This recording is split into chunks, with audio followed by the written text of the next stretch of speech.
Train goes woo woo.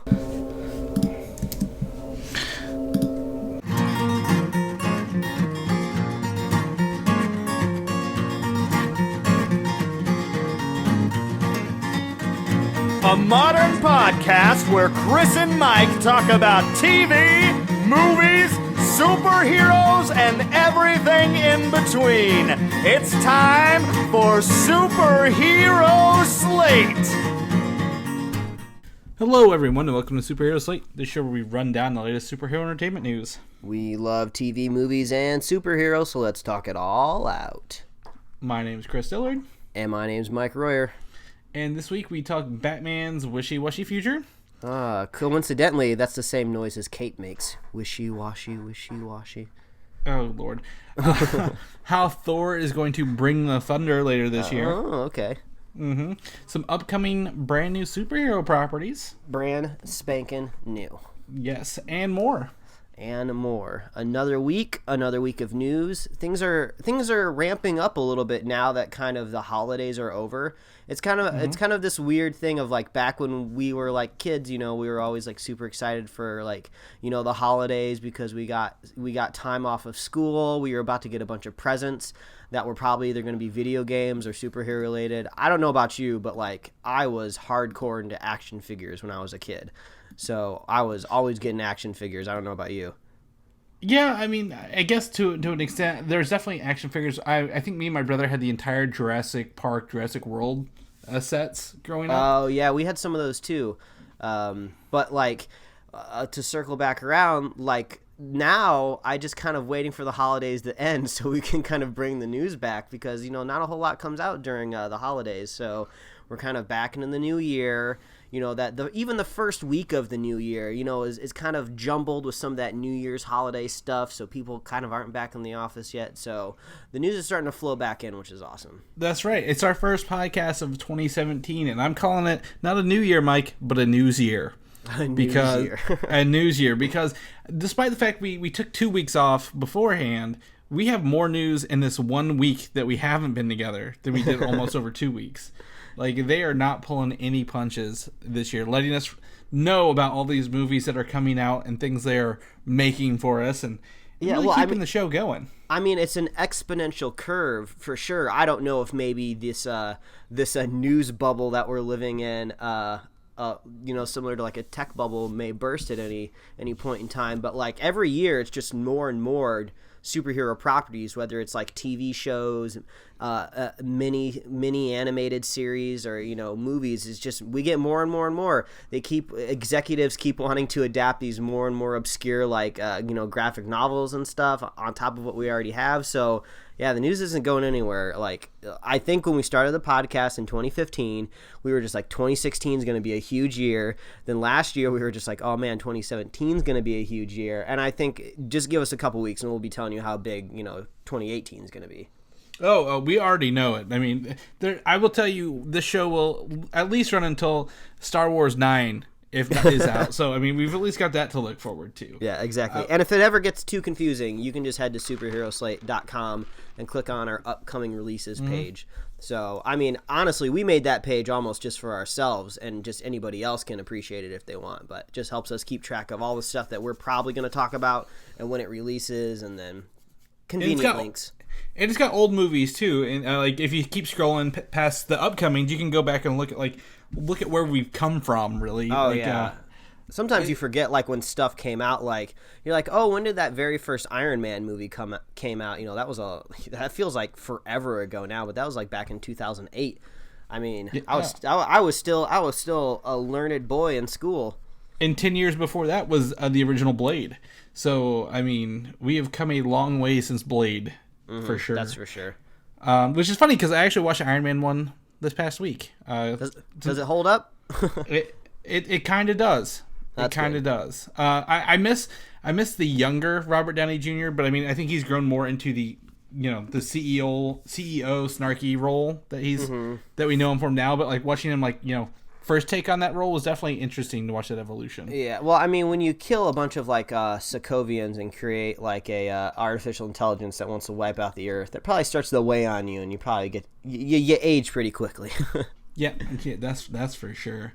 That's for sure. So I want to follow up last week. Remember when I said I bought a drone last week? Yes, you said you bought a drone, and then when we were done recording the podcast, I was very much expecting, test footage from you being sent to me. Like you sent one, which was just you were testing the camera, and then I was hoping for a follow up of maybe you flying it in your like living room or something like that. But that didn't happen. You kind of accelerated, and I think the next day I got something pretty surprising. Yeah, it went into the tallest tree that we could find, right into the top of it. So that's okay. It happens.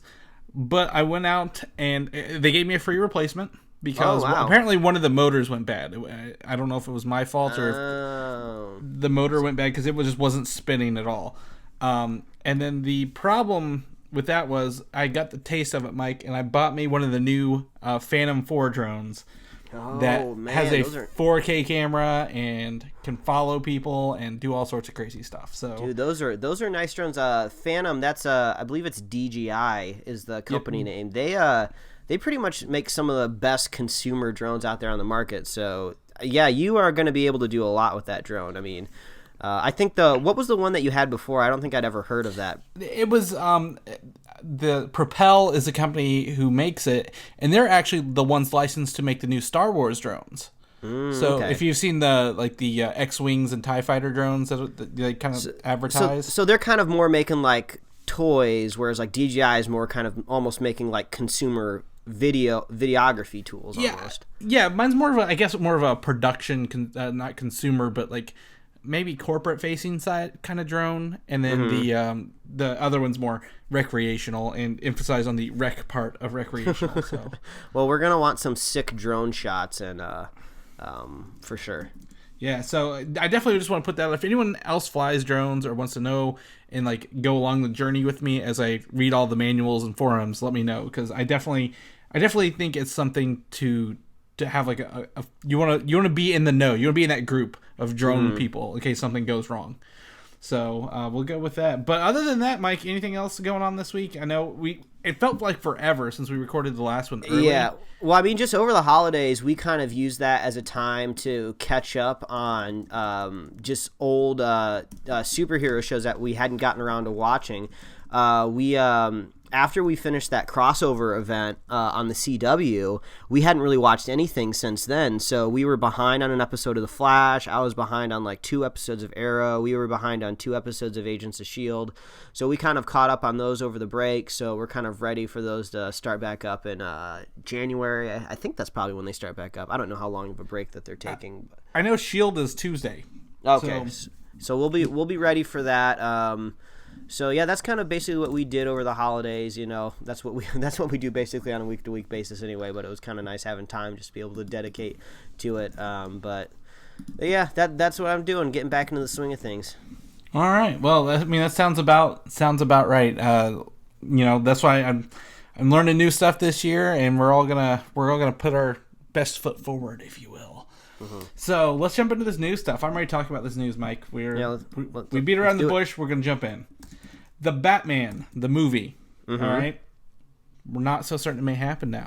Ooh, yeah, this was pretty interesting news. When I kind of create the images for our podcast, sometimes I get to them ahead of time. Sometimes it's like the day we record the podcast. So when I checked in on these notes, like around like Thursday last week, I saw that in there and I was like, oh wow, that's pretty big. Like everyone's been talking about this movie like it's a certainty. Yeah. So, I mean, I don't think has ever been officially put on paper. Nothing's been given to us saying the Batman is going to happen, but we know they're working on it. Everyone wants this to work and succeed, and I mean, including us. But news from Ben Affleck, I don't know if he's in a movie right now or if he's out doing promotions for one. That it says if Ben Affleck, it says if he doesn't like the script, he just won't do it. we haven't heard anything about a script yet. Like there isn't one in place, which is kind of really concerning a little bit if we want it to happen before 2020. I mean, it really. I guess it just depends on your point of view. It's unsettling if you really want Ben Affleck to do a Batman movie and you're just like, oh, this is our chance and we're gonna lose it if Warner Brothers can't get a decent script together. But at the same time, maybe Ben Affleck is literally the only person over at Warner Brothers that has, high enough like caliber of talent to just like not just make anything that shows up on his desk, like maybe if Warner Brothers was a little bit more picky when it came to Man of Steel, Batman vs Superman, Suicide Squad, maybe things would have gone a little bit better for them and they wouldn't be off to this, arguably bumpy start. So, I mean, hopefully maybe Affleck can hold out a little bit longer. I don't know, maybe if he's waiting on revisions or maybe they just want a whole new draft of a script popping up, but I commend him for holding his ground. He's not just going to make whatever schlock comes his way. And, it's that double-edged sword. Yeah, exactly. And the quote from him says, it's not a set thing and there is no script. So when he says no script, is there no finalized script? Are they just jotting ideas out on napkins still? I don't know. We don't know. But if it doesn't come together in a way that he thinks is really great, he's not going to do it. That's fine. Again, hold to your horses, Affleck. Let's get a good movie. I mean, we want good. We don't hate DC. We just don't like bad movies, and we want everyone to have a good movie, especially Batman. Coming off of that Nolan trilogy, I mean, I know a lot of people didn't care for the last one, but that's okay. On a whole, that kind of revitalized Batman after the Schumacher movies. And I mean, if you kind of, okay, now we're in this age of franchises, but if you kind of try to imagine Batman, pull him out of the franchise, out of the universe that they've created, creating a standalone Batman movie is like a big deal. And I think whenever a director gets the opportunity to make one, they should want to make the best Batman movie they can. Obviously, we've had some stinkers in the past, but I would think there's arguably more good Batman movies than there are bad Batman movies. So, I mean, if you get a chance to join those group of people that have been able to put Batman on the big screen, you want to do the best you can. Hopefully there's no bat nipples this time along when Affleck's in charge. But I don't know. Like I just want an awesome movie. So if Ben Affleck wants to wait around for a better script, I won't rag on him. Yeah, we won't let him know. I mean, we won't we're not gonna hold our fences down and say we need this Batman movie by this date. So so maybe that's why they haven't given us a date. Like they're gonna take their time with it, massage it. So. As long as it doesn't push back Justice League 2 too far, which they say, that might have been pushed back a little bit to make room for the Batman, we'll definitely keep you posted. This year's, obviously, hopefully the Batman starts production later this year. But Batman was a part of a movie last year, very divisive, but I think overall the consensus was pretty bad, with Batman v Superman. And I woke up this morning to the first article in that Batman v Superman has been nominated for the most Razzie Awards in 2016. Ooh, geez, ouch! So what nominations are we looking at here? Okay, so just so anyone who doesn't know, the Razzie Awards are the Raspberry Awards, and they are the worst that Hollywood has to offer every year. They're the anti-Academy Awards, if you will. And so far they've been nominated for the worst prequel, remake, ripoff, or sequel. The worst screenplay. Martha, okay. The worst supporting actor in Jeremy Irons. Surprisingly, I didn't think he was too bad. I guess maybe they just thought he was wasted in it, I guess. Yeah. The worst actor for Ben Affleck as Batman. Ouch. The worst picture as a whole, and the worst director from Zack Snyder. So, I mean, I wouldn't necessarily say the Razzies are de facto decider of if a movie's good or bad.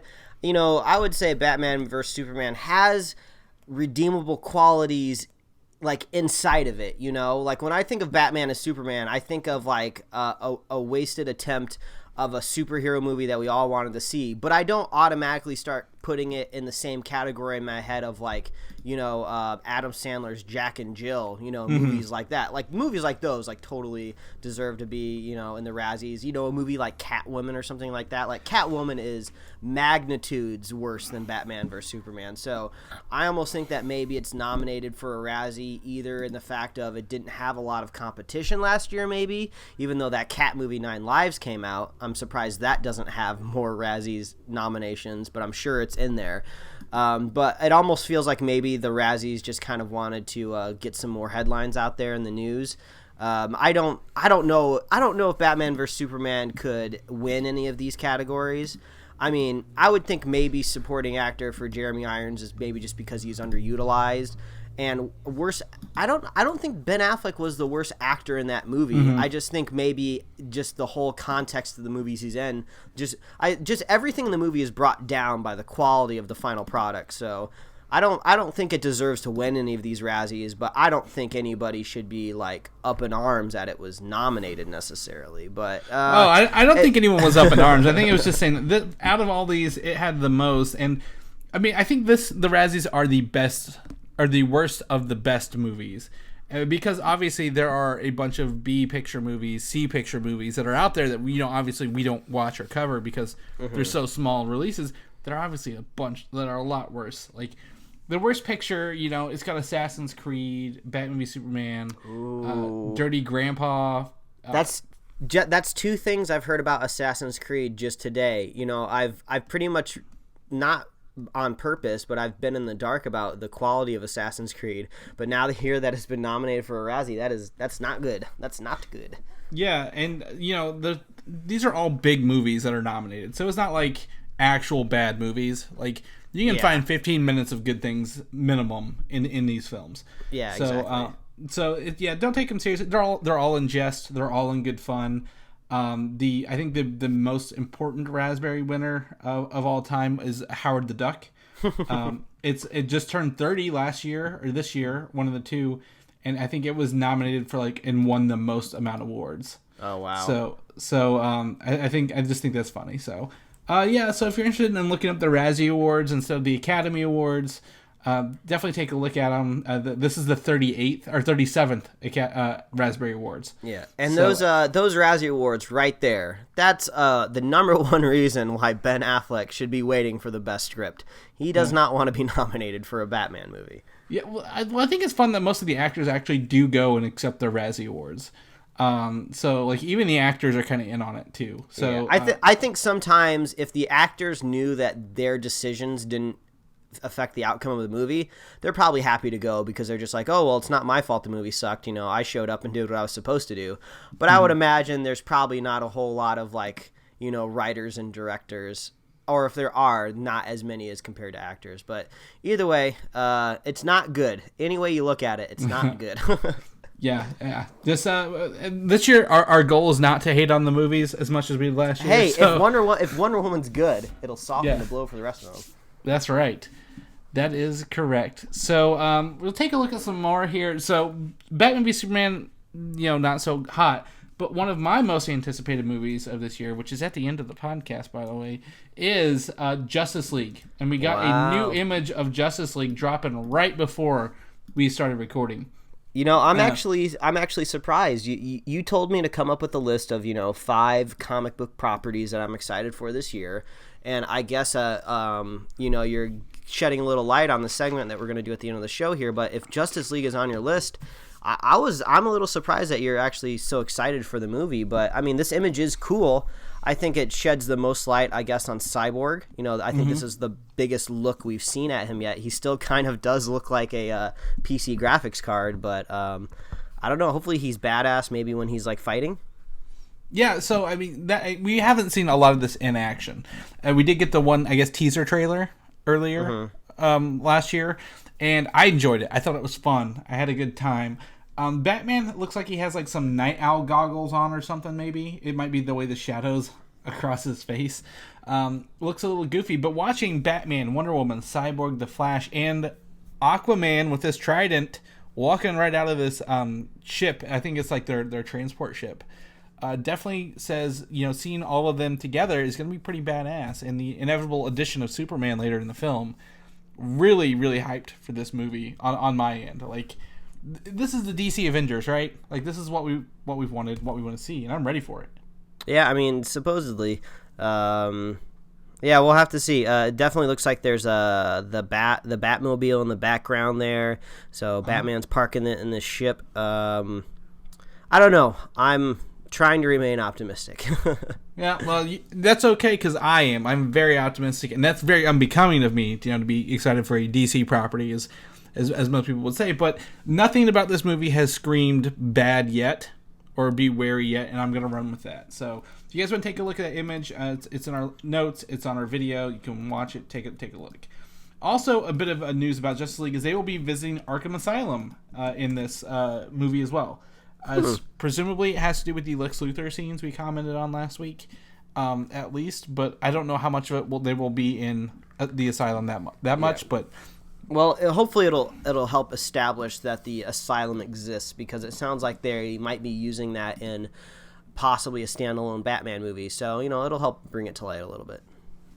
Yeah, definitely. I mean, really, really excited to see what it has to bring in the latter half of the year. So normally these are big summer movies, but Justice League I think is November range. So definitely interested to see what they bring in November, right before our Star Wars, Mike. Ooh. Can I get a Star Wars? Not yet. Not yet. I'm waiting for the first teaser trailer. That's when I'm gonna start bringing out the Star Wars house. I've had requests for your Star Wars house, so I mean, people are already craving it this year, Mike. So we're ready. All right, good. On the side note of DC, they're big on TV, and they're adding another TV show this year with Powerless. What was originally a show about the insurance claims adjusters of the DC world, who are like dealing with the fallout from superhero and villain battles. It looks like they've kind of changed the show a little bit on this new teaser.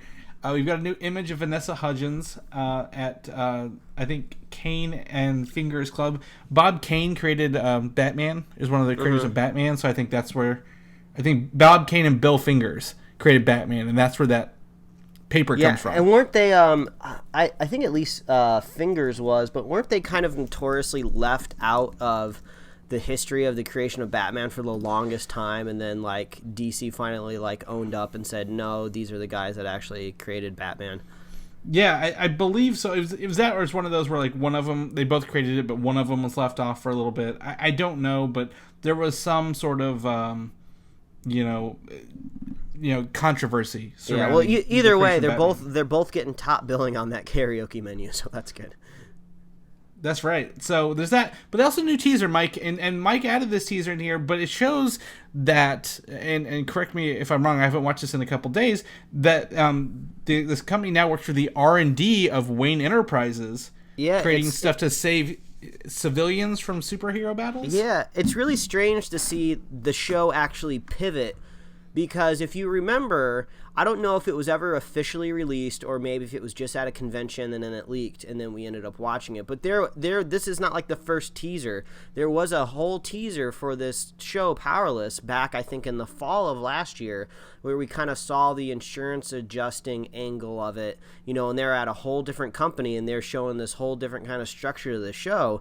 And then I don't know if it either didn't test well or if they decided to go a different angle. Like maybe they didn't want to focus on Wayne Enterprises, and then they said, oh, now it's okay, so now maybe we should use it. So I don't know if things have pivoted just because the quality of the show was bad and they wanted to go from good, or maybe the quality of the show was good and they wanted to go to better. I don't know, but it's kind of interesting to see that it's kind of focusing on Wayne Enterprises. Maybe there'll be some kind of maybe fun insider like Batman jokes. Maybe someone's just like, it's weird that Mr. Wayne owns this company. He's never here. I hear he's like got a popular nightlife. I don't know, like little jokes like that, but I don't know. It's going to be interesting seeing like a 30-minute superhero comedy, I guess, because like I said, over the holiday I was catching up on these shows that I had backlogged, and that's like a 40-minute commitment with no commercials. It'll be kind of interesting to see what it's like, just a 20-minute in and out show about superheroes. Well, yeah, it definitely is. And adding a fourth universe, maybe fifth, I don't know, to the current DC lineup is definitely going to maybe confuse a lot of common moviegoers. Yeah, but it might feel comfortable to comic book goers. Yeah, very used to many universes. I know it launches in February, early February, so I'm going to check out Powerless. I think it looks fun. Like I said, it's got Alan Tudyk, Danny Pudi, a lot of comedy chops in the show. Lining up to make the perfect storm, if you will. So we'll keep you posted. Next month we'll watch it and give you a little feedback, I think, Mike. I don't know about you, but I'm going to do it. Yeah, we'll watch it. We'll let you know. Yep. And we talked about how long we're going to do this show earlier, Mike, and thankfully the CW knows we're doing this show, and they've given us a chance to extend our show at least through the spring of 2018 because they've renewed all 4 superhero shows on TV right now. Oh, I think the news in there is probably Legends of Tomorrow. We were kind of shaky on if that show is going to be coming back. I mean, it's kind of hard for us to speak intelligently about the show because we're not really watching it. But I think it's mainly just been on the episode order. It's kind of been like, up and then it's moved up a little bit, but then it's ordered low, then it gets added more. I don't really know. So I guess that's good for those guys over there at those teams. Everybody still's got a job, so good for them. Yeah, exactly. So that's great. I mean, I don't know. So to me, CW's honest, like one of their best things was like, oh, we have a show every night of the week for you. And now this spring they're moving. There's a train. Hop on that hype train. Toot toot. They're moving Legends of Tomorrow to Tuesday nights directly after the Flash. Is it going to remain after the Flash next year as well to kind of pull it together? Are they going to add another show we don't know about yet? Yeah. Well, I mean, if they're adding another show, it makes sense because usually Friday nights are kind of fraught with cancellations. Exactly. So you always got to be kind of curious, why is a show on Friday? Is it just because because some networks actually do well on Fridays? I think the Sci-Fi network actually puts some of their best shows, our most popular shows, on Fridays. So sometimes it works for other networks, sometimes it doesn't. But usually if a show is moved in front of another show, or I guess behind the other show, it's because they're trying to capture some of that audience. So if they're not adding anything to the Legends of Tomorrow night, it's because they need to get some more audience. But if they're making room for something, it's possible. I'm just trying to imagine like the post-it note schedule whiteboard thing that they got going on in the CW offices. So I feel like they're running with steam, so I wouldn't be surprised if they announced that show. We were talking about a couple months ago. What was that, like a lightning show, Black Lightning or something like that? That was picked up by CBS. Oh, okay, gotcha. So I guess that's not CW, but I don't know what CW show. Okay, so theoretically speaking, just real quick before we move on. Yeah. If Legends of Tomorrow is going to stay behind the Flash, and we got a nice little open spot there on Thursday, which Thursday nights is a pretty big night for television. What would you put there if you could put any DC property in there? Well, let me see here. Well, if I could find a character, I mean, I would probably have to be a B-list character. Like, we're not going to get Batman in the show or Superman in the show. I'm thinking I would like to see some sort of like Robin or Nightwing or something like that. Nightwing would be a good one. Yeah. Yeah. I mean, unless like Fox has like some sort of like iron grip on Gotham in general, it would be kind of cool to see like a Nightwing show. Yeah, and even then, Nightwing's not around because Gotham. I don't even talk about Gotham. that show is so out there. Yeah, I honestly don't know. There's no characters from the Flash or Arrow I could see breaking off and doing their own show, unless they wanted to do like a multi-universe show, like here, here's all the different worlds and characters and they're all interacting, but they kind of did it on the Flash. I don't know. That's a good question, but let's get a Harrison Wells show where they just bring in all the different Harrison Wells and he's just doing a bunch of different characters. It's Rick and Morty, live action Rick and Morty with Harrison Wells and Cisco. I would watch the shit out of that. Yeah, that'd be where it's at right there. So yeah, I don't know about that, but I mean, it's great they're renewing them, and the first week of the year, they're already saying give us more Legends of Tomorrow. So I don't know if they need to really capture an audience if they're already renewing it. Gives me a little hope for Shield coming back this fall if Legends of Tomorrow can pull it off. But also they said Supernatural is coming back for its 13th season. Which I didn't think that show would make it to 13 seasons. So I've never seen a single episode, but I applaud it for getting to 13 seasons. Yeah, I watched the first 3 and then I turned off, so I don't think I'd be able to catch back up. After all, that's a lot of work. That's a lot of work. Mm-hmm. Speaking of shows on Friday that get canned, Mike, Constantine. Oh. Okay. He showed up in Arrow recently this past year. A big cult following for Constantine, but the actor who played Constantine, Matt Ryan, will return as Constantine on an animated version on the CW Seed, much like Vixen. Yeah, but don't fall for those clickbait titles. They will make you think he is coming to the CW full time. Nope, he's just going to be on that animated network. That's cool, though. I'm glad that CW wants to give us a little bit more Constantine. Yeah, I mean, I'm glad they found a solution for it, at least in the meantime. I think if I remember right, too, I think they're going to be, like, 10-minute episodes. I don't know how long Vixen is. I don't know if that's a full, like, half-hour show or not, but I think Constantine's only supposed to be, like, 10 minutes. I think Vixens are only 5. Like, okay. I think they're only 5 minutes. Like, total, there's, like, maybe 6 episodes a season, and it's, like, 30 minutes total. So, I think they're pretty short. Gotcha. But, I mean, whatever they need to do, man. I mean, Constantine fans need their fix. Let's get it to them. Let's get it to them. We're going to switch gears. We're going to talk Marvel. Captain America Civil War, one of my favorite movies last year, Mike. On Netflix right now. You can watch it. I've got some Civil War artwork hanging above my bed now. Like, I love this movie. And it is the highest grossing movie of 2016. Well, congratulations. That means it finally beat out Dory then. Yes. So, I didn't think Dory caught up to it.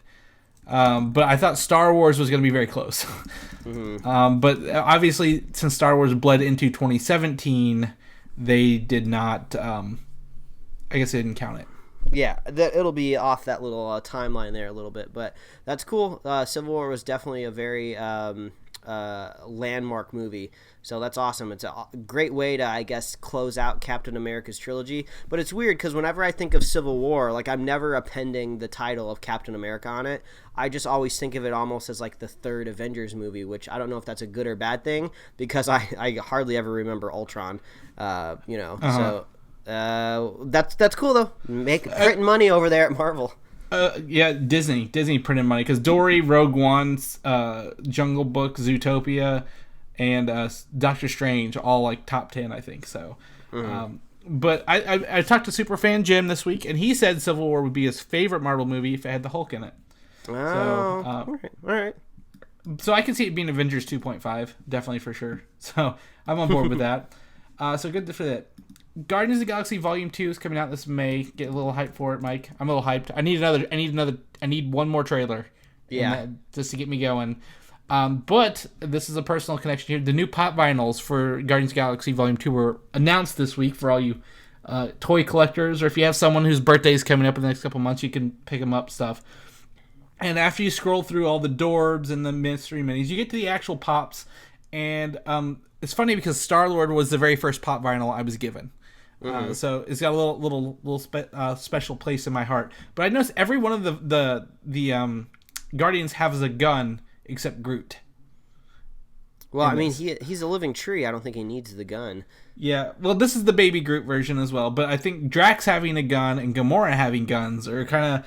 They didn't have guns in the first one, so we'll have to see why they're using more projectile weapons in 2 than before. I mean, I don't know if this is necessarily a spoiler here because I don't think pops are always an indication of the plot of the movie. But, as you look through these, you do see, Baby Groot, Baby Groot in his little, red costume. His Ravager outfit. Yeah, but also you see just normal Groot pops. So it makes me wonder if I've already assumed that by the end of the movie, Baby Groot will have grown up to be possibly larger, back to normal Groot. So we are kind of seeing those normal pops there. So I wonder if that'll actually happen. Yeah, they're all minis except for the last one, which specifically says it's a 10-inch supersized pop. And I think the only 10-inch... I don't know if I have any 10-inchers other than maybe Thanos. I have a Thanos pop that's really big, and Giant Man, who's really big. But I think those might even just be 6 inches. So 10's going to be a huge Groot. So I'm ready. I hope we all could kind of guess that would happen, but I'm really excited to see it. So there's the pops. If you're collectors, go take a look at it. There you go. And this is going to jump from Civil War into this topic, but Black Panther got a new casting announcement with the actor Sterling K. Brown as an unknown role. I can hear you typing over there. Like, who is Sterling K. Brown? Oh no, I type in the notes, the time codes, and I kept typing in 35 instead of 36. Oh, I see. Code, and I was like, fix it. I know him recently from the People versus O.J. Simpson. Yeah, I hear that TV was show. a pretty groundbreaking TV show. So that's awesome. Yeah, other than that, I don't know what else. I don't know. I'm not saying I'm any better. I Googled him too, and he only has a few credits on IMDb, so he's a little bit of a newcomer, but that's cool. I sent you and friend of the show Quentin Parker a license plate out here that someone had. So we have these cool license plates out here in California where you can get a black plate with yellow letters, and this guy, or I'm assuming it was a guy just because it was a really nerdy car, but it could have been a woman's car. It was a Volkswagen Beetle, and it was a black one, so it blended in with the car really well, but the plate was a vanity custom plate, and it said T'Challa on it, and I was like, that is the coolest license plate I have seen in Southern California, so props to that man or woman who got the T'Challa plate on their Volkswagen. That's super awesome. No, it is very cool. I'm kind of jealous, really. So good for him. But also, Sterling Brown has been in a bunch of TV shows. I pulled it up here just to double check it, and he was in Supernatural. We talked about Supernatural earlier. He's in one of those 13 seasons. That's right. And on one of the newest shows, I think it's on NBC or ABC. It's called This Is Us. And he's in that, and it's pending awards by outstanding performance by a male actor. So awesome! Grabbing some award-winning cast for Black Panther coming up here. Definitely excited to see that. Doctor Strange has come and kind of gone really from my mind. It was great, but we've had Star Wars right afterwards. Harry Potter movies like. November's busy, man. Like, when did November get to be so busy with movies? I don't know, man. But the home release for Doctor Strange is February 28th, 2/28, at the end of the month there. And the Steelbook is actually the Eye of Agamotto for this movie from Best Buy. Oh, cool. We got another friend of the show. Hasn't been on the podcast yet, but I know he appreciates what we do. Jose, and he's really into steelbooks. He's like the steelbook guy, so I'm sure he's looking out for that. Yeah, I pre-ordered mine. I've never pre-ordered a steelbook before in my life, but the steelbook is just to die for. Like the way it looks and kind of glows a little bit. So I definitely picked it up from Best Buy. Really excited to get it. And from the special features, it includes what's called Team Thor Part 2. What was Team Thor Part 1? Team Thor was Part 1 where he had his roommate Daryl. Oh, okay. Yeah, okay. So we actually, hopefully, knock on wood here, get a follow-up with more Thor and Daryl adventures I love this February. Yeah. So I'm actually kind of surprised and really excited that they've done that, and they're giving us more. They should adapt that concept into to their own like 30-minute comedy. Obviously, you're not going to get Chris Hemsworth, on like a network television show when he's like this huge mega movie star playing Thor. But it would be kind of cool if you put Daryl maybe in with like another like superhero or something like that, and then they go on like weird little adventures. But I'm looking forward to Part 2. I wonder if it'll come with a digital release, because we all know I'm not getting no physical steelbook. Oh, it does. I actually double checked. Mine comes with the digital copy, and all the features are included on the digital. So, Mike's good to go. You're good to go. Speaking of Thor, we've got some big Thor Ragnarok news coming out this week as well. The first behind-the-scenes image has dropped with director Taika Waititi, and our first look at Thor since, I guess, Team Thor was premiered. But in the movies, this is the first we've seen him since, spoiler alert, into Doctor Strange. Yeah, he's rocking a little bit of a leather daddy leather there. Yeah, well, he doesn't have his he's got the armless version, which is currently going on in the comics. He's got his longer hair, which there were rumors he was going to cut his hair. That actually recently happened in the comics this week as well. But I mean, it's cool to see a little behind the scenes image. We've got other Marvel movies between now and then, but I mean, it's good to see a little bit of Thor. I love me some Taika Waititi, so it's cool seeing him directing. I feel like that is the classic director's pose that's always captured in photography, of just like kind of like visualizing something off in the distance. So go do the director pose so we can take a picture real quick and just point up while you're in the middle of a sentence. Yeah, but make sure there's some sort of like handsome actor or next to you. There's got to be somebody that's like ridiculously like famous next to you in order to pull it off. Exactly. Yep. Nailed it. They nailed that look. They nailed it. And with that image comes a new synopsis, and you guys can read it. I guess the biggest parts here, it says he's going to He does not have his hammer in this movie. He is trying to stop Ragnarok, which is the destruction of Asgard, from the hands of the new threat, Hela. So I don't know if she'll have any history or not in this, but she'll be there. But he must survive a deadly gladiatorial contest that pits him against the Hulk. So I wonder really if I would say I wonder if they were going to bury the lead there, but it's kind of hard to do now since it's been pretty much officially announced. But this is kind of one of those examples where I'm kind of hoping maybe Kevin Feige in the future can surprise us in a movie, because they haven't done that in a really long time.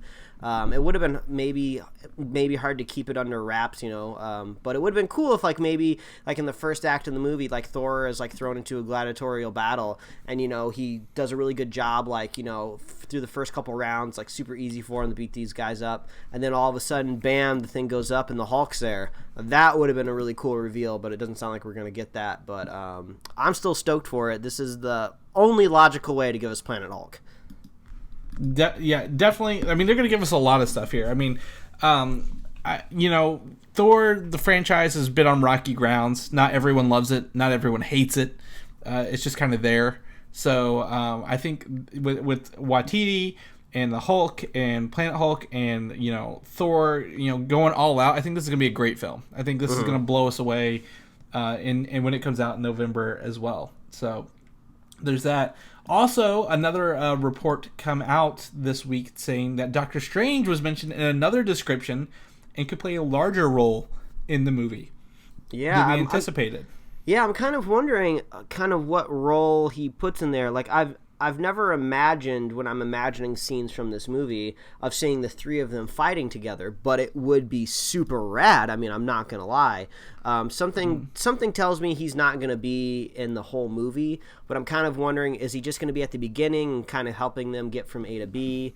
I'm curious, because in that end credit scene for his own movie, he's kind of helping them find Odin. I wonder if maybe that's just a middle part of the movie, and we're only going to see Doctor Strange on Earth in New York, possibly.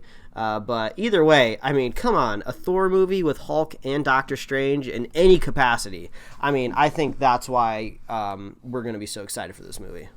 Yes, yeah. Well, the exact sentence is from the D23 official D23 fan club. Says Thor Ragnarok brings together the Hulk, Thor, and Doctor Strange to face off intergalactic baddies, both familiar and new. So, oh wow, so that sounds like a third act battle to me.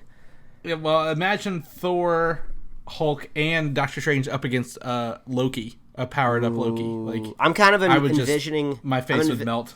Yeah, I'm envisioning the classic Avengers 1 movie with that pan around of all of the Avengers together. Could you imagine that with just the three of them? That'd be so rad. Oh, man, I'm getting so excited. They also have to reference the Hulk smashing Loki up and down on the building as well from that movie. So yeah, definitely looking to see an homage to that. And I guess in different news to throw Ragnarok to me, Natalie Portman says she's now open to returning to the franchise. No, boo. No. We're moving to the next news item. I'm not wasting time on Natalie Portman. No, you're not coming back. Yep. You're out. You're done. You had your chance, and you blew it. So there you go. In that case, let's talk a little bit about Spider-Man, Mike. A tweet I saw earlier this week says, all we ever want is to have the best Spider-Man movie available for the current generation. And so now we're in the third iteration of Spider-Man in the past 15 years. And the new video shows off kind of his upgrades that he's getting in the upcoming movie as well. Yeah, it kind of looks like a little almost like social media marketing video or something like that. Yeah, so it shows off he has upgraded laser-guided web shooters, so maybe a little more accurate on that. That he can also change the type of web he has as well, I think was something they said. Okay. A holographic GPS display. I guess if he has maybe spider trackers, he does have tracking devices in the cartoons and comics. Web wings, which we've obviously seen, and his eyes change shape and size. So this suit is pretty high tech suit. So I mean, nothing's too surprising. Yeah, he got lucky. Tony Stark making a suit for him. So I mean, if I wish Tony Stark made my suits. That's really all I can say to that. I wish he made my suits. So if you want to check him out, there's a little video clip. Nothing new, nothing spectacular, but there you go. Enjoy it. On the flip side, Disney's Spider-Man is coming out this summer. And what do you mean Disney Spider-Man, Chris. Of course, the movie is owned by Disney and Spider-Man. No, Disney XD Spider-Man, the cartoon, the new cartoon show. And apparently Miles Morales and Spider-Gwen will feature in the show as big characters. Yeah, so show up every once in a while. So just to clear things up, because I was confused at first at the beginning of the week when I heard a little bit of this. This isn't to be confused with that possible Miles Morales casting call for the Sony animated Spider-Man movie. So Correct. this is a different thing, but I think it just goes to show you that there is a big appetite out there for Miles Morales in some aspect. But I just think by the nature of Miles Morales, he is a character that is needed when Spider-Man basically has been exhausted or is gone or we have lost him. So he's kind of like the antidote. So I'm kind of hoping when we end up getting him on the big screen, it's because we've had the normal Spider-Man around for a little while and we have fallen in love with him. So when we end up losing him or he goes by the wayside, Miles Morales comes in. I think that works out really, really well with his story in general. So, but it's when we were talking about a cartoon show, anything goes. So, sure, throw him in there. Yeah, exactly. And this is replacing the Ultimate Spider-Man TV show that's currently on, which also had Miles Morales voiced by Donald Glover in it.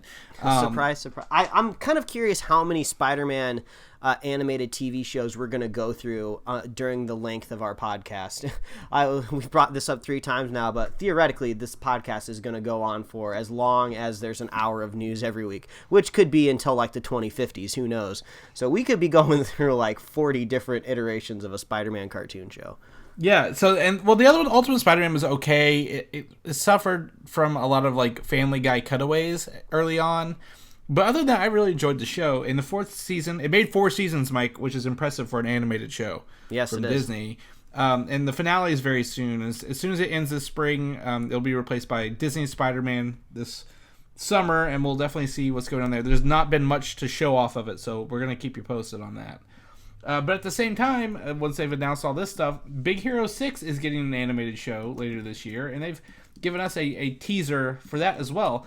Now, I assumed Big Hero 6 would get a new movie, a sequel film, but it looks like they're going to maybe go a little more on give it a TV show, kind of the way I believe it was the How to Train Your Dragon did. Yeah, maybe a movie might come up later. Yeah, the DreamWorks kind of stuff. Yeah, this was news to me. You were saying that we may have brought this up past in the show, maybe a few months ago, a few weeks ago. I don't remember, so it's new to me. But this was kind of exciting. I mean, I was hoping for another movie as well, but Disney seems to be really rocking their animated movies right now with like Moana and Frozen and Wreck-It Ralph. So I wouldn't say Big Hero 6 was a bad movie at all. I just don't think it performed maybe as well as they were hoping it would. So maybe just going to a TV format is the best that they could hope for. But there's a lot of really awesome kind of I'm assuming this is going to be like a 3D animated thing, like they've been doing with like you said, How to Train Your Dragon. But also there's this new like 3D animated show on Netflix called Troll Hunters that's from Guillermo del Toro. So yeah, making shows like in that art form is getting easier and easier to do, because that used to be super expensive, but now they can just crank out shows all the time with it. So I hope it's awesome. I think I saw some casting news, and I think a lot of the original voices are returning. I don't think TJ Miller is, because he's like super rich now, so super rich and famous. So we'll be getting some people returning, so that's awesome. Yeah, I think it's it's going to be computer done, but it's a 2D animated show. Really? I would assume 3D, but I guess we'll have to see, huh? Definitely the artwork I've seen has been maybe sketches, but it definitely Baymax has been drawn, very flat drawn version. So I don't know, but it's coming to Disney XD, and I did look it up while you were talking about it, Mike, and we covered it in episode 60. And that was practically decades ago. I'm not going to remember all that. That's hard to believe. That was over 10, like almost 11 months ago. So definitely. I didn't want to feel. I feel like I'm lying now, so I had to go look it up. But there we go. Big Hero 6 coming back on TV. If you're a big fan, my wife loves it. She's a big fan of the show. One of her pops is actually the Baymax pop, the big one. So I still have my little pin from when I went to the premiere of the movie. I think it was our AMC gave out little Baymax pins, so I still got mine. There you go. Awesome. A little bit about the Moon Knight character from Marvel. Are you familiar with Moon Knight? Yeah, I'm familiar. Okay. All right, cool. Just making sure. I didn't want to assume anything. Yeah, I'm familiar, man. Back off. Wow. Calm down. But James Gunn apparently pitched a Moon Knight movie to Marvel Studios. Not for him to direct or necessarily write, but like he is a fan of the character and wants Marvel to know there are ideas out there. Yeah, I feel like everybody wants to make a Moon Knight movie. I wonder if it's ever going to happen. I think, if anything, he'll show up on Netflix first. Ooh, I got it. I got an idea. It just hit me. I've been begging Kevin Feige for a surprise. You throw Moon Knight in one of the movies somehow. Just don't give us any sort of casting announcement. Don't let us know it's even coming. Like, Moon Knight is a pretty iconic looking character. Like, with the white hood and everything. He's like in that whole stark white costume. So as soon as you see him on screen, you're gonna know instantly who he is. So that would be so cool to see him just kind of like fly in on screen, beat some baddies up, introduce himself. That's what I want. Give me Moon Knight. Give me it in a surprise, and I'll be happy. There you go. Don't tell him. Don't tell him until it happens. Like, we got to surprise him. So yeah, we'll work on that. So yeah, James Gunn did. There's not a Moon Knight movie coming. James Gunn is not leaving to do Moon Knight. It's just, when you have enough pull at a big studio and you like something, you give them ideas. You tell them, hey, here's another idea. What will you do with it? So exactly. Knock on wood. Speaking of other new properties that Marvel is working on, Cloak and Dagger, we've talked about this before, is coming on Freeform. I don't know if it's this year or next year. However, the pilot at least begins filming in February in New Orleans. And it will be called Shadows, working title Shadows. Oh, that's cool. I like the idea of setting the show in that area. I don't know if the characters are originally from New Orleans or if they're maybe more like New York-based characters like most Marvel things are. But the biggest question is how is it going to do on Freeform, that network? We'll have to see. Definitely have to see. We have no casting information either, so expect that to kind of pop up over the next month as well. So they've obviously got to have people to film, right? So we'll see. It's obvi. Oh, I'm obvi. That's whatever that means. Mike is too hip with the kids these days. I'm so hip. I'm just approaching 30 years old, so I feel like I need to grasp onto my youth as much as possible. Yeah. Well, in that case, you can hang out with Marvel's Runaways, the other show coming. This is Hulu and Marvel team up, and it also begins filming in February in LA, and it's called Rugrats. I love that code name. That's awesome. So if you see any shows out there, Mike, like, we're filming Rugrats here today, you'll know exactly what it is. Oh, I'll jump, and they say how high. You will go down there and throw out your lingo, your obvi lingo with all these I'll just ask if fams. I'll ask if any of them want to be on the podcast. That's what I'll do. Yeah, get some interviews. We'll do that. So there's that Cloak and Dagger, Runaways. Also, some new talk about the New Mutants from Fox, Mike. The actress Anna Taylor-Joy. I don't know her at all. Do you know her? We're gonna look her up. I'll look her up while you vape a little bit over there about her. Okay, cool. So she was talking about the movie in an interview this week. She's not been cast as a role, but she's been rumored to play, I believe, Magic, the character Magic, who is the younger sister to Colossus in the comics. And she was like very well mentioned about the movie and Demon Bear being one of the villains in it, and then possibly a Professor Xavier, the James McAvoy version, appearing in the film as well with them. I mean, it looks like the most possibly recognizable thing that you might know her from is this horror movie called The Witch, but it looks like Witch is spelled with 2 V's on the poster. It looks like that came out in 2015, but not exactly a long IMDb record there, so it's okay if you don't know, because she was indeed uncredited in the Vampire Academy movie. So newcomer to the game, new mutant. Yes, so she's talking about that, but I mean, would you want to see James McAvoy come back as Professor Xavier for the New Mutants film? I don't know, just because I'm really subscribing to the theory that I just want them to just focus on New Mutants and Deadpool and leave the rest behind. Just leave it behind. Don't reference it. Don't talk about it. Act like it's not even there. And then when you're all done with your new movies there, just bring the X-Men back all fresh. You can't keep dragging them back up if you want to reboot it later in the future, you know? Okay, yeah, I mean, that's fine. I mean, I think there needs to be a connection to the Academy, the X-Men Academy or whatever it is, Westchester, whatever he calls it in any iteration.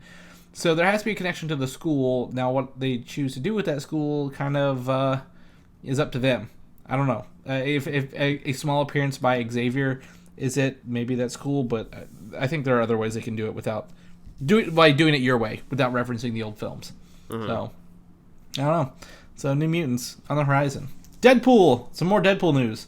Old Deadpool news, not new Deadpool news. He picks up a Writers Guild Association nomination for the Best Adapted Screenplay. Ooh, good job, Deadpool. That's so cool. When we started this podcast 2 years ago, I was curious if we were ever going to see any sort of recognition for superhero movies, just because, they're always just known as like popcorn flicks, summer blockbusters. You don't really get too many award recommendations, but it's kind of cool seeing Deadpool breaking a little ground there. Who knows if they'll end up, winning any of those nominations, but, like they say, it's an honor to be nominated. So, way to go, Deadpool! What I'm expecting from the Deadpool team is to come out with like a special edition of the Deadpool movie. Like, how they do like Game of the Year edition of video games. I want to see like an award edition of Deadpool where like the box is literally just covered from head to toe with awards, and Deadpool's making some sort of cheeky remark about it or something like that. And that actually might be a physical disc that I buy just because it'd be funny to own. So, it's funny you mentioned that. When I went to pick up my drone the other day at Best Buy, they had the Deadpool in his Christmas sweater edition Blu-ray on sale. So that makes sense. They might do that then. Yeah, so, I mean, if any movie is going to do it and have fun with it, it's going to be Deadpool. Like, they're not going to do it for anything else. So, I'm all for those ideas. Cool. All right, gonna wet my whistle here while we get into... Jingle jangling over there. Yeah, got a little ice in here. So, Star Wars. That's mine. That's mine. All right. Episode 9. Episode 9. Okay, not the new one. We're jumping ahead a little bit to 9.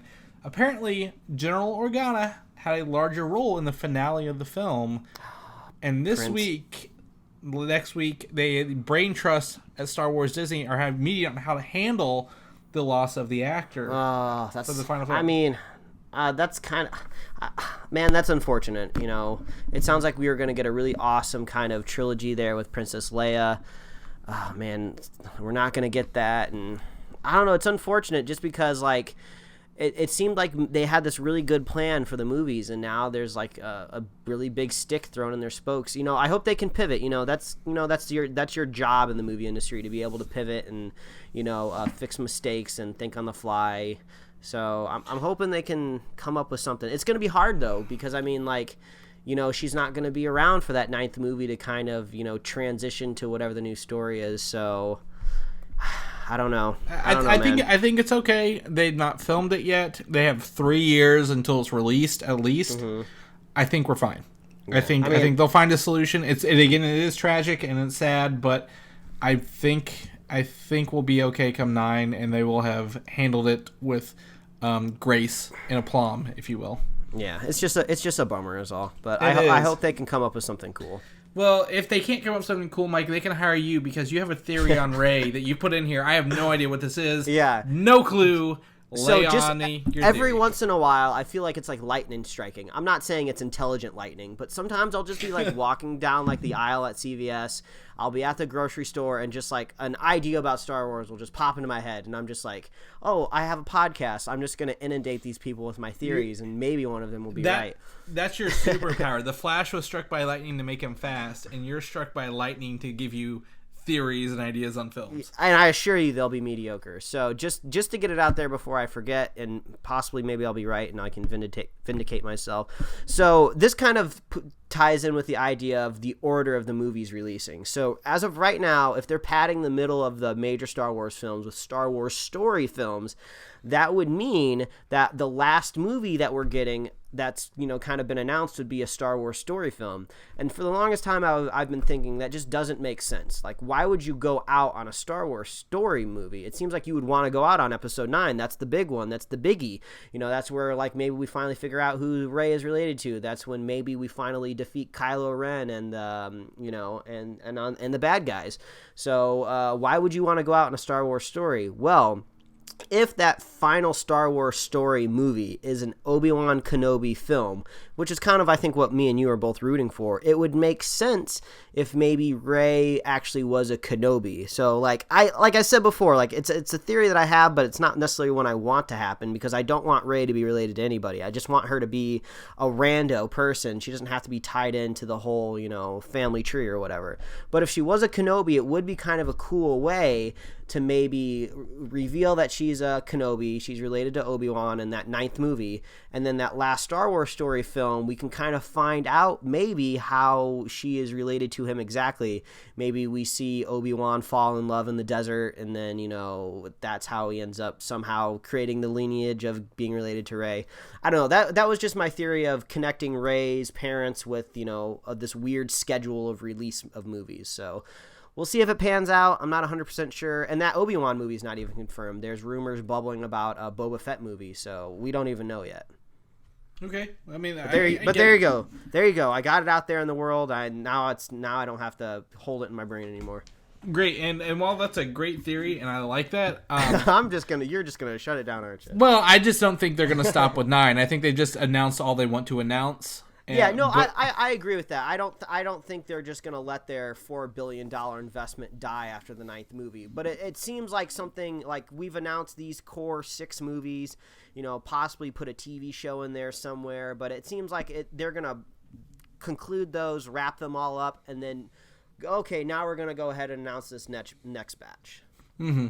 Yeah, I don't even know technically if they've officially announced that 3rd Star Wars story movie at this point, since the Boba Fett movie got tranked. So we're at an interesting road, but I definitely I'm pushing for the Obi-Wan movie in that. So if they can tie those back into the actual movies that are going on right now, more so than the original ones, kind of like Rogue One, it's like you have to watch 4 to know what's going on next, kind of deal.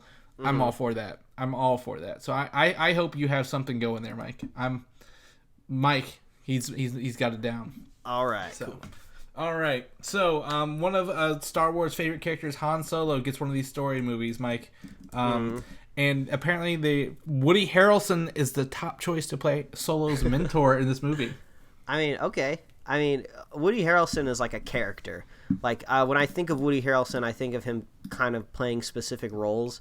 So I don't know if that really jives in my brain with what I think of Star Wars, but it does kind of jive in my brain with what I think of Han Solo. So maybe, that's kind of where he gets some of his charisma from. I don't know, but Woody Harrelson, I don't know. I'm 50-50 on it, I guess. Yeah, to me, that's fine. They want to have a Han Solo movie. He's going to need a mentor. Woody Harrelson can be one of those guys who taught him how to, just worry about money. Like, he has that vibe to him. So, I'm okay with it. I think he's great. Also, I found out Emilia Clarke was cast in this movie in an unspecified role. I may have mentioned this before, but I do not remember saying it. Well, Daenerys Stormborn only has 2 more seasons left, so she's probably going to want to make that jump into movies. Yeah, well, she did try with Terminator, Mike. She tried. Yeah, it didn't work out very well for her, did it? No, it did not. No. It did not. So, yeah, Han Solo coming up, in theory, next May still. Now, because they've only moved Episode 8, they didn't move the rest of the movies. Do you think they will shoot for May as well, or are they going to make December Star Wars month? I don't know. I still like having a Star Wars movie in December, so I hope that holds true. I hate the wait. I want one every 6 months. Give me one every 6 months. Don't be so selfish, man. We get Marvel movies every 4 months.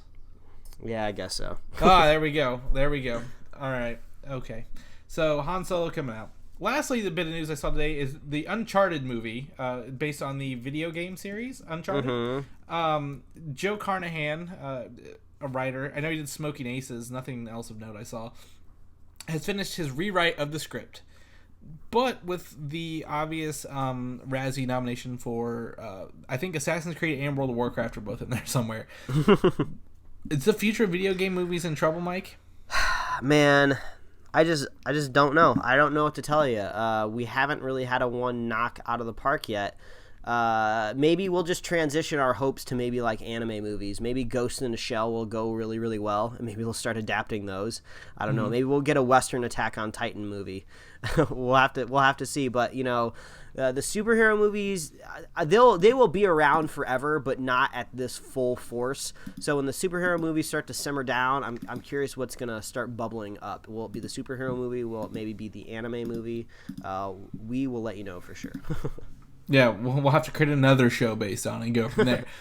No, I'm game. But yeah, so I don't know. To me, video game movies are kind of burnt out. I know they have Tomb Raider coming, but like they're going to really have to figure out how to make them work going forward. So if they can eventually make comic book movies work, they can eventually make video game movies work. Exactly. So we'll get there. That's it for the news, Mike. I dropped this on you right before we started recording. I said, Mike, give me your most look forward to superhero shows and properties for 2017. I need 5. Give me your top answers on the board. And you were like, Chris, this is not Family Feud. Stop being like that. And I was like, okay. So I came up with the 5 things I'm looking forward to, and you came up with the 5 things you're looking forward to. Mm-hmm. And it looks like we have one thing in common. Similar. Yeah. Okay. That's awesome though. Great. Yes. So there's definitely going to be a little telling here. I'm not going to do this by release date. I'm going to go with what I talked about earlier, Justice League, Mike. Mm-hmm. Justice League's on my list. I'm ready to see DC knock it out of the park with a good movie. And I want it to be Justice League. I Wonder Woman, I can forgive if it's mediocre, because mediocre is still better than the other movies we've seen from them. Yeah. But Justice League is where they've really got to get me. And that's where I think that's their $1 billion movie right there is Justice League. We can only hope, man. Yeah. So I'm going to go to Justice League. Let's throw one over to you, Mike. All right? All right. I'll just go from top to bottom here. I'm going Valerian, City of a Thousand Planets. Just because it's unique. It's not Marvel, it's not DC. It looks just really weird. Like, I kind of like the idea of, I don't know if this is going to be another Jupiter Ascending or if it's going to be something really awesome, like maybe what Jupiter Ascending was trying to be, which was The Matrix, the first one. So I'm excited. Like, I like the cast of it. The duo there seems really strange and engaging. I'm crossing my fingers. I think maybe I'm going to step out of that movie like I stepped out of the first Kingsman movie.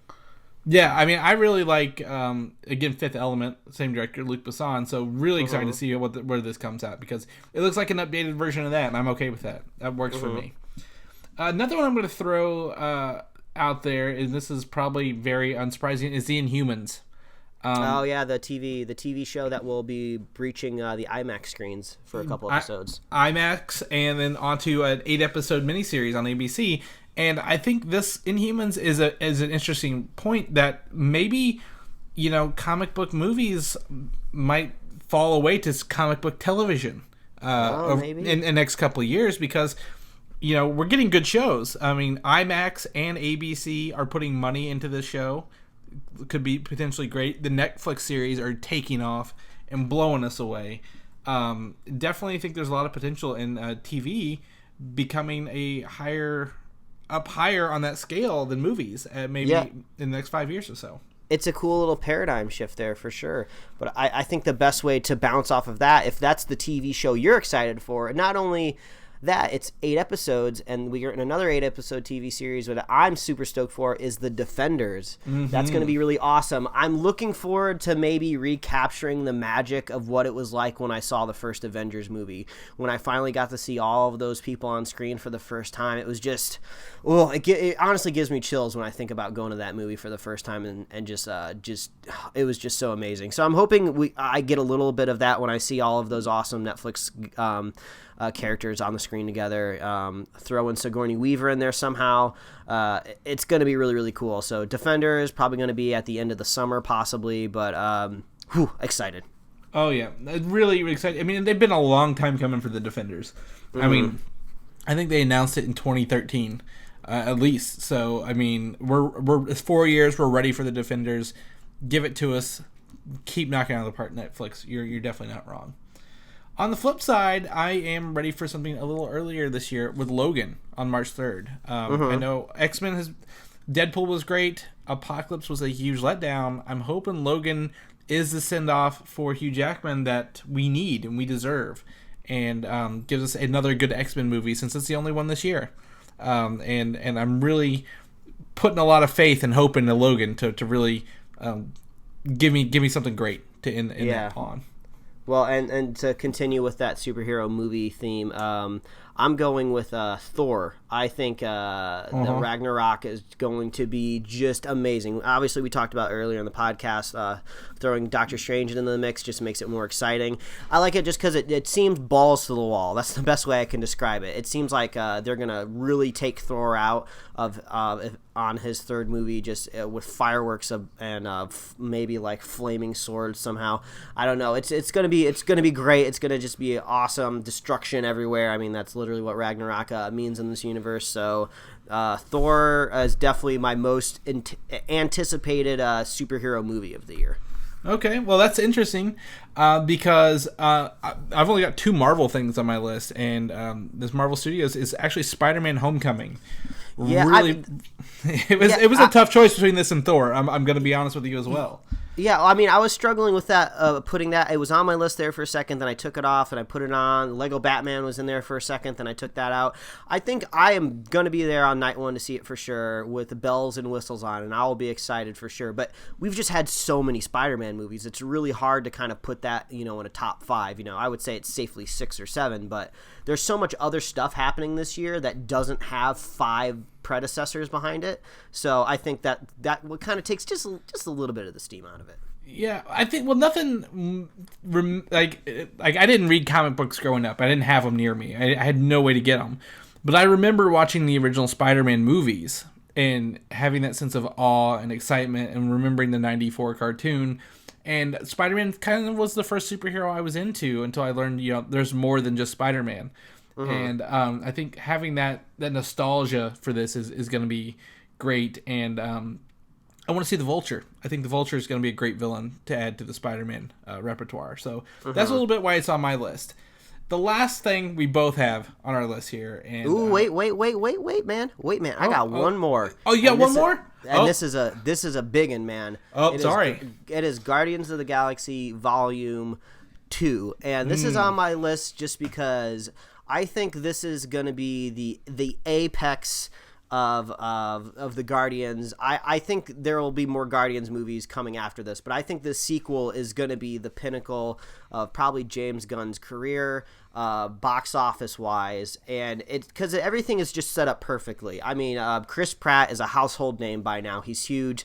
He's been in Jurassic World. He was in Passengers just recently. He is very much at the front of people's minds. You're bringing in cute, adorable things like Baby Groot that people are in love with and they haven't even seen the movie. Everything's just culminating to this, just gonna be this massive movie. I think it's I think it's a May release. It's the very first weekend of May, yes. Yeah, so I mean, they are putting it at the best time of the year. It's gonna make so much money. I think it might be the top grossing Marvel movie of all time. Like I think it might be bold to say, but I think it's gonna beat everything box office wise this year. It's gonna be a huge movie, and I think that's what makes me so excited about it. I love the fanfare that's gonna be around it. I actually don't think I am the hugest, biggest fan of the first Guardians of the Galaxy movie. I loved it, but I know some people just to die for that first movie. I think it was an awesome addition to the Marvel Universe, but I put other movies above it. It's still awesome. So, but yeah, I'm super stoked for that sequel.